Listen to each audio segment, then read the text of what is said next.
আজ থেকে প্রায় 5000 বছর আগের কথা। বাস্তবে আপনারা আছেন রামগতির এই ময়দানে, কল্পনায় চলে যাবেন মিশরের সেই দেশে। বাস্তবে আছেন আমার সামনে, কল্পনায় চলে যাবেন সেই দেশে। ওই মিশর নামক দেশের বাচ্চা, এগুলি কোরআন থেকে বলতেছি। আল্লাহ বলছেন আহসানাল কাসাস, সূরা ইউসুফ হলো উত্তম কাহিনী। এটা শুনলে তোমাদের জন্য অনেক ইবরত, অনেক শিক্ষণীয় বিষয় আছে না নাই? লাকাদ কানা ফি ইউসুফা ওয়া ইখওয়াতিহি আয়াতুল লিসাইলিন, যারা জানতে চায় তাদের জন্য এই সূরার ভিতরে, ইউসুফ নবীর ঘটনার ভিতরে বহুবিধ শিক্ষামূলক বিষয় যিনি রেখে দিয়েছেন তিনি কে? শিক্ষা আছে। দেশের বাচ্চা এখন স্বপ্ন দেখে, ভয়ঙ্কর স্বপ্ন, যে নীল নদ থেকে, মিশরের মাঝখানে একটা নদী, এটার নাম নীল নদ, ঐতিহাসিক, যেই নদীটা সরাসরি জান্নাত থেকে আসছে। আরেকটু আসতে বলেন সুবহানাল্লাহ।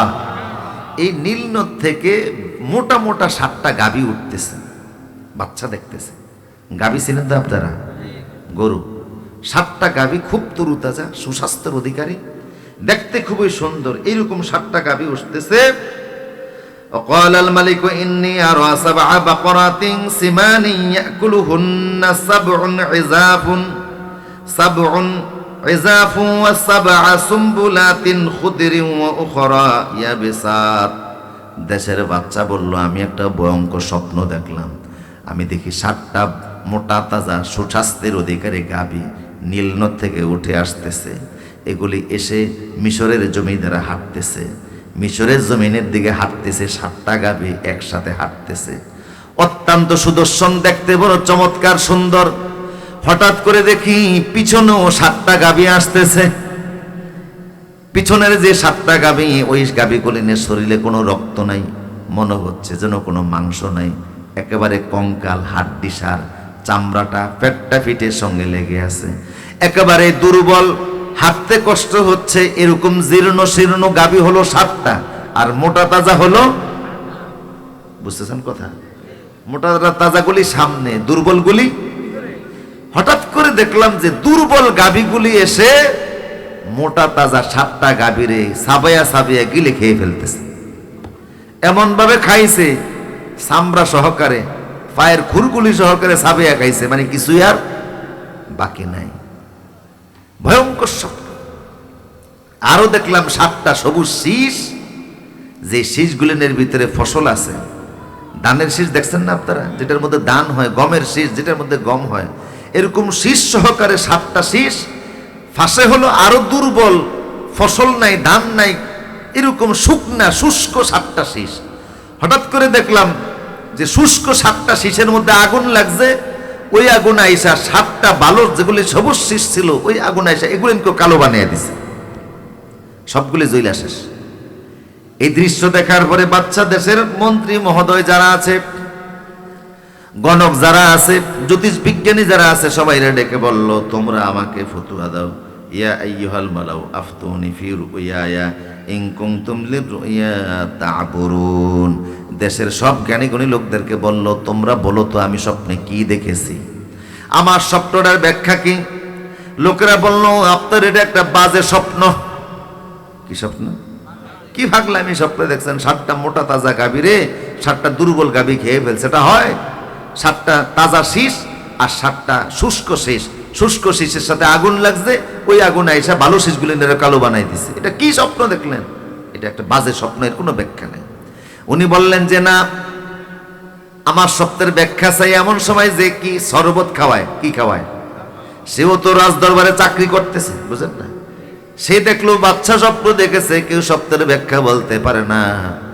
তখন সে বলল, বাচ্চা আমার দীর্ঘ 7 বছর পরে মনে পড়ছে, জেলখানার ভিতরে একটা লোক আছে, তার নাম হলো ইউসুফ, ইয়াং মানুষ, যুবক মানুষ, স্বপ্নের ভালো ব্যাখ্যা সে বলতে পারে। আল্লাহু আকবার, আল্লাহু আকবার। স্বপ্নের সুন্দর ব্যাখ্যা তার জানা আছে। আমরা 2 জন জেলখানায় থাকা অবস্থায় স্বপ্ন দেখেছিলাম, উনি যেইভাবে ব্যাখ্যা করছে ফলাফল সেই রকম হয়েছে। আমি বাইসা গেছি, রুটিওয়ালায় শূলিবিদ্ধ হইয়া মারা গেছে। কাজে আপনি যদি আমার জেলখানায় পাঠিয়ে দেন, আমি জেলখানা থেকে আপনার স্বপ্নের ব্যাখ্যা নিয়ে আসতে পারবো। বাচ্চা বললেন, ঠিক আছে যাও। মনোযোগ আসেনি আপনাদের? জেলখানায় যাও, জেলখানায় গিয়ে জেনে আসো। এই লোকটা এখন জেলখানায় গেল, অনেক লম্বা কথা।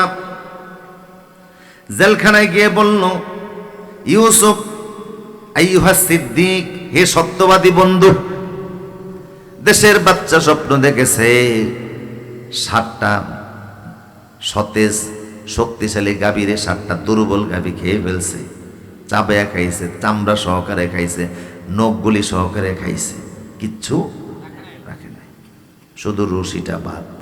আর খুঁড়া খুঁড়া ছিলেন না আপনারা, গরু যে বাদে কি বলে এটারে, এইটা সারা সব চাবিয়ে খেয়ে ফেলছে। আর 7টা শাল ভালো শীষ আর 7টা দুর্বল শীষ। আপনি বলুন তো সপ্তাহটার ব্যাখ্যা কি?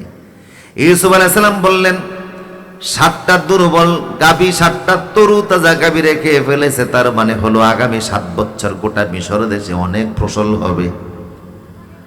যেই পরিমাণ ফসল নিয়মিত হয় তার থেকে বেশি কয় বছর আগে যদি ক্ষেতের মধ্যে দান হইতো 1 কড়ায় 2 মণ, এখন হবে 4 মণ।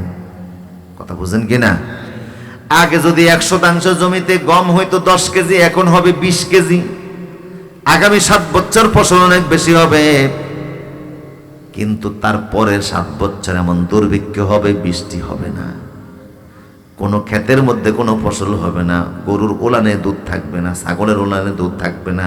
গোটা মিশর দেশ, আশপাশের সিরিয়া, লেবানন সহকারে আশপাশের দেশের ভিতরে প্রচন্ড দুর্ভিক্ষ দেখা দেবে। আল্লাহু আকবার, আল্লাহু আকবার। 7 বছর ফসল হবে আর 7 বছর দুর্ভিক্ষ থাকবে। এর পরের বছর 15তম বছরে আল্লাহ এমন বৃষ্টি দিবে, জমিনের সব দুর্ভিক্ষ দূর করে 7 বছরের কাজা কাফারা আল্লাহ 1 বছরে জমিনে ফসল দেয়া দিবে। এই হলো তোমাদের সত্যের ব্যাখ্যা। এই লোক চলে গেছে, বাচ্চার কাছে গিয়ে বলার পরে বাচ্চা তো আরো অবাক, যে আমার দেশের মধ্যে এমন কাজ হবে, 7 বছর ফসল হবে, পরে 7 বছর হবে না, এ তো আরো ভয়ঙ্কর জিনিস। কথা বুঝতেছেন কিনা? কাজেই তোমার সত্যের ব্যাখ্যা বলে দিয়েছে, ইউসুফ কোথাও তার জেলখানা থেকে দিয়ে আসো। জেলারকে নির্দেশ দিল, ইউসুফকে মুক্তি দাও। মন্ত্রীরা গেলেন ইউসুফকে আনার জন্য, কিন্তু ইউসুফ আলাইহিস সালাম বললেন, না, আমি জেল থেকে বের হব না, আমি জেল থেকে বের হব না, আমি যাব না। কেন যাবেন না? বাচ্চারে বলো ওই নারীদেরকে এনে জিজ্ঞেস করতো, নারীদের চক্রান্তের শিকার হয়ে রাষ্ট্রীয় আইনে আমারে জেল দিছে, আজকে 12টা বছর আমি জেলে। রাষ্ট্রীয়ভাবে প্রমাণ করতে হবে আমি দোষী না নির্দোষ। যদি আমি দোষী হই আমি জেলেই থাকবো, আর যদি নির্দোষ হই তাহলে প্রমাণ করা লাগবে কেন আমারে জেলে রাইখা কষ্ট দিছে। কথা বলেন ঠিক কিনা? যাও জিজ্ঞেস করো, বাচ্চারে জিজ্ঞেস করো। গল্প বলতেছি না কোরআন থেকে? আল্লাহর কোরআনের কথা সত্য না মিথ্যা?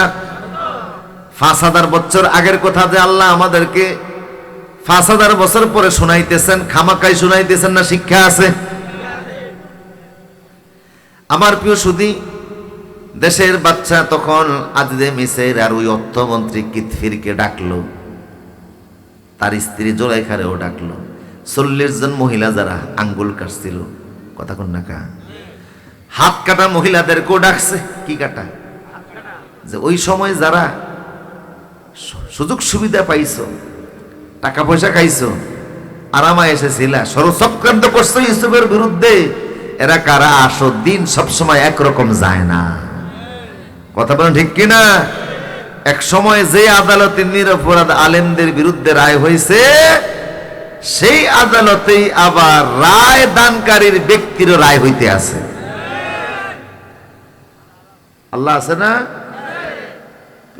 এখন বাচ্চা বলতেছে যে আসো, বলো তোমরা তোমাদের কথা বলো। এখন 40 জন, জুলেখা সহ কতজন? 40 জন। এখন কয় বাচ্চা আমাদের কোনো দোষ নেই, সব দোষ জুলেখা।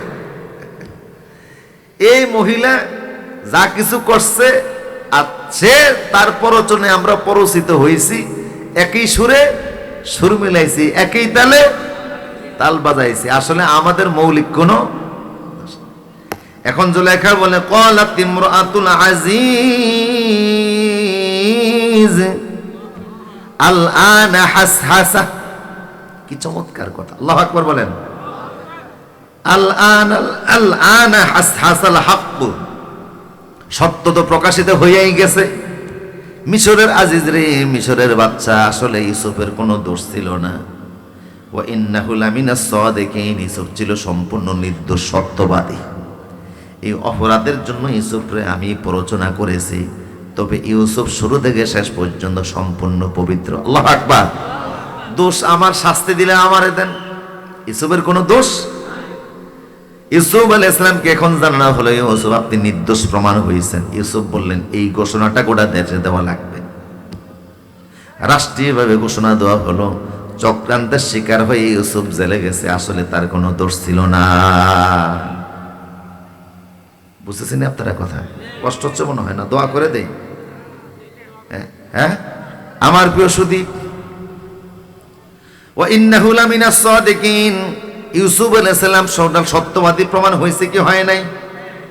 ইন্নী লাম আখুনহু বিল গায়বি, ইউসুফ বললেন আমি খেয়ানত করি নাই, কারণ আমি ভয় করি একমাত্র কাকে? আমার প্রিয় সুদী, অনেক কথা শর্ট করে দিচ্ছি। শেষ পর্যন্ত বাচ্চা ইউসুফ আলাইহিস সালামকে বললেন আপনি আসেন, আপনি নির্দোষ প্রমাণিত হয়েছেন, আপনি এখন জেলখানা থেকে সসম্মানে আসুন। ইউসুফ নবীর জেলখানা থেকে সসম্মানে নিয়ে, ইউসুফ আলাইহিস সালামকে জেলখানা থেকে সসম্মানে নিয়ে বাচ্চা নিজের কাছে বসাইলেন। বললেন ইউসুফ এবার আপনি আমারে সরাসরি বলুন আমার সত্যের ব্যাখ্যা কি? ইউসুফ আলাইহিস সালাম বললেন আগামী 7 বছর দেশের ভিতরে পরিমাণের চাইতে বেশি করে ফসল হবে, পরবর্তী 7 বছর প্রচন্ড দুর্ভিক্ষ দেখা দিবে। বাচ্চা বলল এই মুসিবত থেকে মিশর দেশকে দেশের বাচ্চা হিসাবে রক্ষা করার আমার উপায় কি? ইউসুফ আলাইহিস সালাম বলেন একটাই উপায়, এই 7 বছর যেই পরিমাণ ফসল হবে সব খাওয়া যাবে না, কিছু খাইতে হবে, কিছু রাখতে হবে। কথা কোন না? রাখার একটা পদ্ধতি হলো যে গমের শীষের মধ্যে করে গম হবে, দানের শেষে দান হবে। ওই ফসলগুলি শীষ থেকে আলাদা করা যাবে না, গমকে শীষ থেকে আলাদা করা যাবে না, উদ্বৃত্ত জমাকারী ফসলগুলিকে শীষ সহকারে রাখা লাগবে, শীষ সহকারে জমা রাখা লাগবে। 7 বছর যখন আপনার সারা দেশের ভিতরে দুর্ভিক্ষ আসবে, তখন শীষ সহকারে যে খাদ্যগুলি জমা রেখেছেন ওই জমাকৃত খাদ্য থেকে মিশরের দেশটাকে আপনি জনগণের মাঝে খাদ্য বিতরণ করে দেশটাকে আপনি ঠিক রাখবেন। আর একটু জোরে বলুন। বললেন এত বড় দায়িত্ব মিনিমাম 15 বছরের বিষয়। কথা বলেন ঠিক কিনা? আমি পারবো না এই কাজের জন্য। কারে দায়িত্ব দিতে